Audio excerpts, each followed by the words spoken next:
சில காரியங்களை ஆண்டவர் காலதாமதமாய் செய்கிறது ரொம்ப நல்லது, ரொம்ப நல்லது. மொர்தெகாயினுடைய விஷயத்துல ஆண்டவர் ரொம்ப காலதாமதமா தான் செஞ்சாரு, ரொம்ப லேட்டா தான் செஞ்சாரு.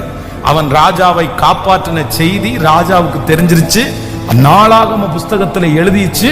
ஆனாலும் ஒரு கிஃப்ட் கூட அவனுக்கு கிடைக்கவே இல்லை. சரி, அவன் ஒரு பெரிய விஷயமா எடுக்கல. ஆனா கர்த்தர் ரொம்ப காலதாமதமா செஞ்சது தீமைக்கு அல்ல, நன்மையாகவே. உங்க வாழ்க்கையில எதெல்லாம் ரொம்ப காலதாமதமாகி கிடைக்குதோ, எனக்கு ஏன் இப்படி எல்லாமே லேட் ஆகுதுன்னு நினைக்காதீங்க. கர்த்தர் அதுல ஒரு பெரிய நன்மையை வச்சிருப்பாரு. அது உமக்கே தெரியும், தேவன் பயன்படுத்துகிறீர், இது யாருக்கு புரியும்?